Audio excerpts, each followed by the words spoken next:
And what I've seen, Gary, is the rise of anti-Semitism alongside Islamophobia, alongside misogyny, alongside anti-diversity beliefs and politics right across the spectrum in terms of diversity. The thing that struck me during COVID was the level of misogyny and the abuse directed at female politicians, and particularly the then Prime Minister. By the way, I'm going to start talking about the Nuremberg trials and putting you before a court, and I think you should be hung. The level of vitriol and hostility and threat has become a real issue for societies like our own.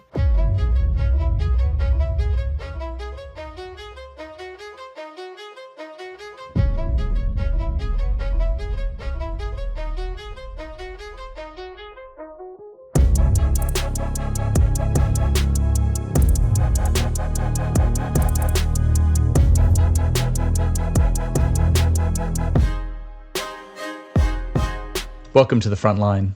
I'm Gary Payenda, and today we're going to be speaking with Paul Spoonley, Distinguished Professor Emeritus at Massey University.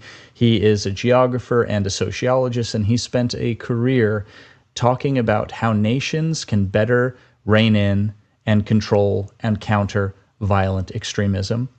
This is a growing problem in New Zealand. We thought it wouldn't happen here right up until the 2009 Christchurch Massacre. After that, there was an outpouring of concern and some ideas on how we could limit the rise of violent extremism.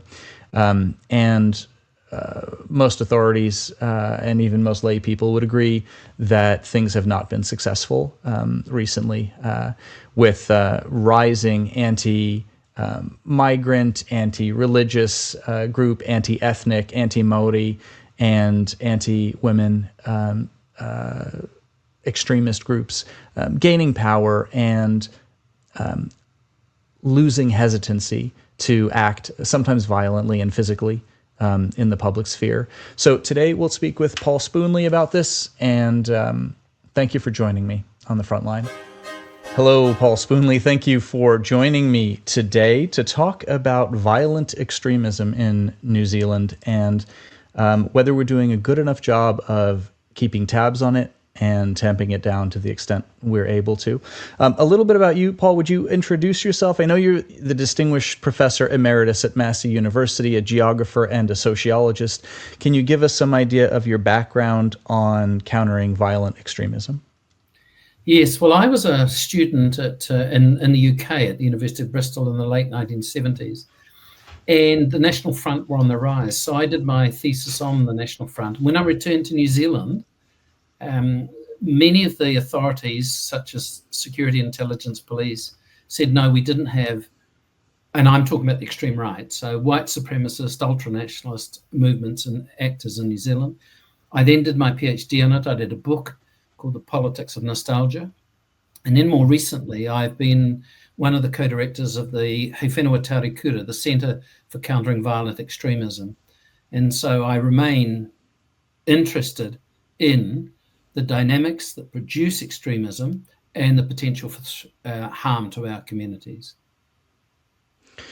We were talking earlier about the Christchurch Massacre and how I think up until that point, you could get away with a little bit of complacency in New Zealand, saying, well, we're far away, we're isolated, we're safe.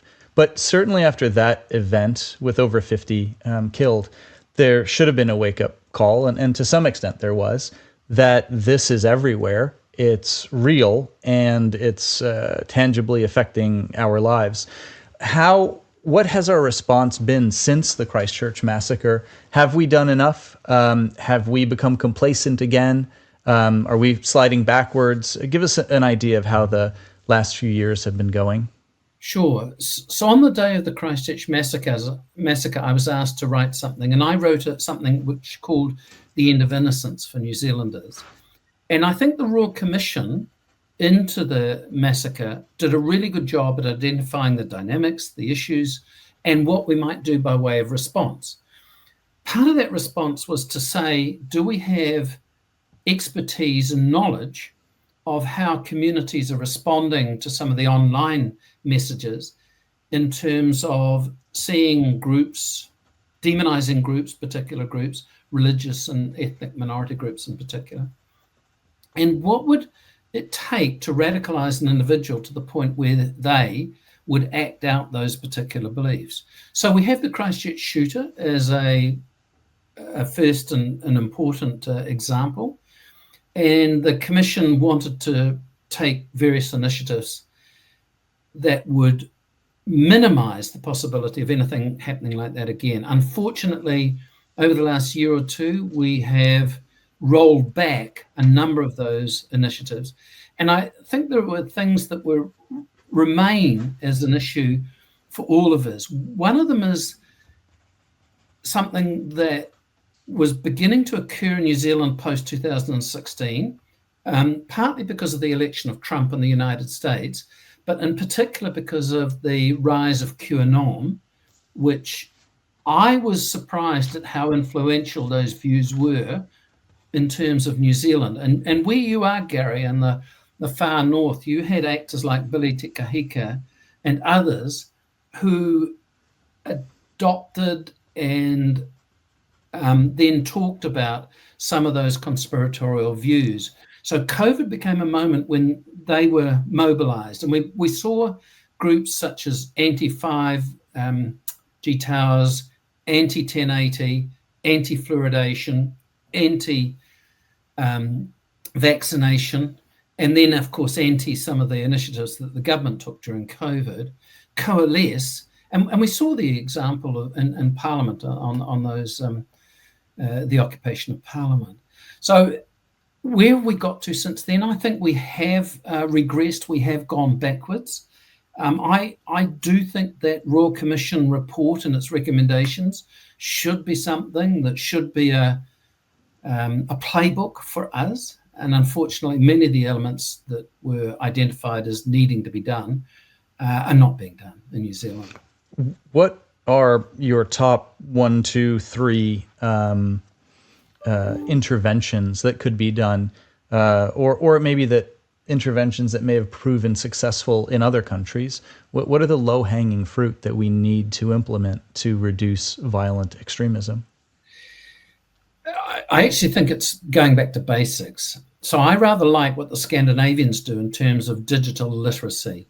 So I watched a program on the BBC recently in which a primary school class in, I think, Finland, might have been Norway, were looking at television. They all had their own television, all their computer screens in front of them, and they were being fed information. By the way, it was done in Spanish, which is interesting, but they were being fed information, and they had to work out whether it was misinformation, disinformation, or true.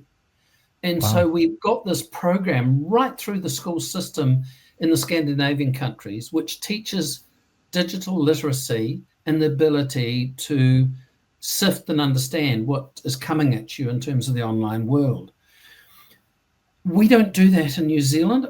There are initiatives to address it, but what we're seeing is communities who are being convinced, suggestible perhaps, but are being convinced that a particular conspiratorial view around vaccinations or what the government is doing in a particular area represent something much more nefarious and dark.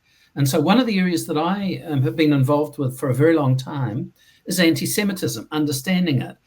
And when I gave the Holocaust lecture this year, I reflected on contemporary anti-Semitism. And what I've seen, Gary, is the rise of anti-Semitism alongside Islamophobia, alongside misogyny, alongside anti-diversity beliefs and politics right across the spectrum in terms of diversity. So I just think that one of the areas is that we live our lives on platforms, social media, digital media at the moment, and we lack the guidance and the help that individuals and communities actually need. So the government is not doing very much here. The Christchurch call was an interesting development, I'm not sure where the Christchurch call is going, if anywhere at the moment. And we need a government. I actually always say education before legislation on these matters, but we do need government guidance. The thing that struck me during COVID was the level of misogyny and the abuse directed at female politicians, and particularly the then Prime Minister. And it just ramped up. And it wasn't simply that I disagree with your views. I see something else occurring. You're undermining our society. You're undermining me. There's a dark plot behind this. And by the way, I'm going to start talking about the Nuremberg trials and putting you before a court, and I think you should be hung. So it just escalated to the point where the level of vitriol and hostility and threat has become a real issue for societies like our own. It's not a low-hanging fruit, but it's an important aspect of what we've seen in terms of violent extremism. So 50 years ago, you could go out and type up a pamphlet, a leaflet, talking about killing some politician or, they're ruining our lives, go get them. Mm-hmm. And there was no profit motive behind that. You would do your little crazy thing, and it wouldn't spread very far or very virally. But now if you do that sort of thing, you create a nice clickbaity TikTok or tweet, there's a multi-billionaire company that will weaponize it and make intense profits off of it. So I think if we fail to address the profit motive behind all of this, the fact that this isn't just happening, it's not some crank saying they want to kill some politician. It's some corporation who's built its entire profit margin on radical speech, promoting hate and violence and anger and aggression. It's kind of like the business way of life now. If you want to go viral, that's what you do. And behind it all, Facebook or Meta or whatever they are, they're like clipping the ticket. So has anyone abroad or here proposed or actually enacted any sorts of limitations on social media corporations from profiting from driving violence and hate? Has anyone done anything in this realm? Yes, they have, but I think it's a really important point. And what's disappointed me is that those major social media platforms have abdicated their responsibility. So they've reduced the number of content moderators. They've not agreed to ground rules. So, going back to the anti-Semitism, on the platforms, there is now no takedown that would automatically take down something that might be anti-Semitic. Well, so, Paul, why would there be if they can make literally hundreds of millions of dollars off of that? It's a profit center for them, right? Anti-Semitism, anti-anything, it sells. It makes profit. But has no one successfully controlled that? Well, controlled, probably not.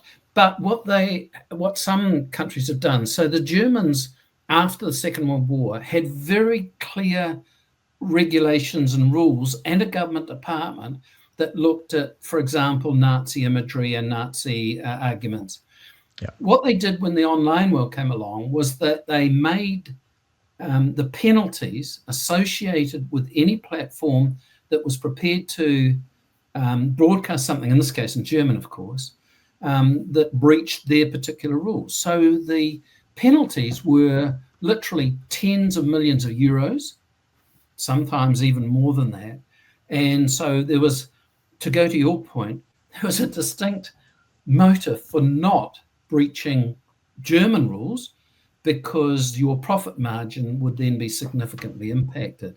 So I do think there are examples of countries. I mean, Germany takes a hard line on public comment, which is deemed to be similar to a repeat of Nazi terminology, Nazi arguments. It is very deliberate and very hard line. Now, there are problems at the moment, of course, because of the AfD in Germany. The far right in Germany are not happy with some of this. But nevertheless, it is one example in response to your question, Gary. What do you do? You take away the profit motive. It seems to me like it's like whack-a-mole. You can't ever pass laws fast enough to address all of the different little hate communities out there. But I think if you just fundamentally went after the profit motive behind it, I think that's going to be the only way you nip it in the bud, because it's too desirable. It's too easy to make money off of that. And I just think back to Rwanda with the Tutsis and the Hutus, where you've got this weaponization of, in that case, I think it was radio and TV, where they were just driving the frenzies up. A lot of it fabricated. Go get them. They're doing this or that. Wouldn't be true, but you're going to discover that only months later. In the meantime, go get them. They're killing your kind. And literally hundreds and hundreds of thousands of people fell prey to that and ended up dead. And with no recourse really against the people and groups that did it. It just seems modern society is so inadequate at dealing with this. Yes, it is, because we still operate within national boundaries with national interests at heart, whereas what we're talking about is a multilateral, a global enterprise, which is larger. I mean, we're talking companies that are larger than the New Zealand economy. That's right. How does a small country like New Zealand respond to that? It does that by multilateral responses, but at the moment, there's a real issue around getting multilateral responses off the ground. So the Christchurch call with Ardern and Macron was an attempt, but it really has not gone as far as it needs to. Gary, there are some quite interesting NGO initiatives around this. So if you look at the Southern Poverty Law Centre in the United States, or B'nai B'rith, or the Anti-Defamation League, they do have some wonderful analysis of what is occurring, of how to respond to it. So there are some options that communities and individuals can look at. Unfortunately, not too many in New Zealand. So these are quite well-funded international organizations. Isla Khalifa, there's a number of them around the world which have emerged and who I think provide options, but nothing multilateral, nothing which competes with the reach of these very large companies. Yeah. Where do you see this going in the next few years? Are some places doing it better than others? Is there a model that we could work towards? Do you think it'll actually worsen with the current government? I know I was reading that there was a decision by government. They had the option of reining in some of the big social media companies, and I think this was in terms of their ability to steal news outlets' content and recycle it as their own for profit. And there was a hope that there would be legislation to counteract that, to preserve some of our intellectual property for our news media. And the government decided not to go down that path, not to address these huge social media organizations, companies. Where do you see it going in the next few? Well, I do think there's some interesting international examples. I mean, Canada's just announced a tax on media platform, social media platforms, and it'll be interesting to see how that goes. It invited a significant and rapid response from the President of the United States. So, you've got these politics playing out.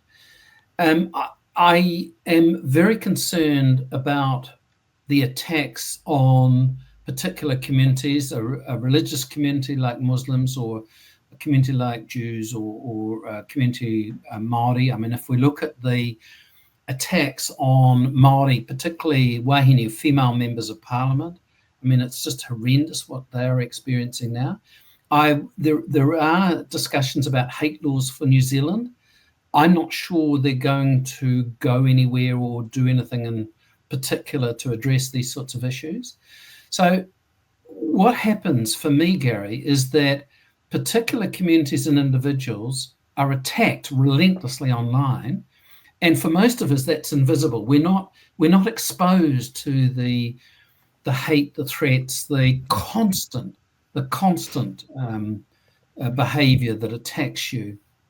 And until we get some level of widespread understanding, then I don't think we're going to get buy-in. So at the moment, not much is happening in terms of managing it. There are elements in the New Zealand government. There is a part of the Department of Internal Affairs which does some interesting stuff. Have a look at the threat reports from the New Zealand Security Intelligence Service, which identifies white supremacy threats to our country.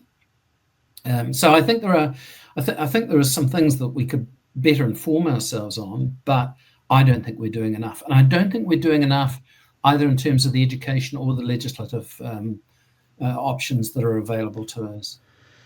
Having myself come from the U.S. 18 years ago, I see some dangerous territory that we're traveling down.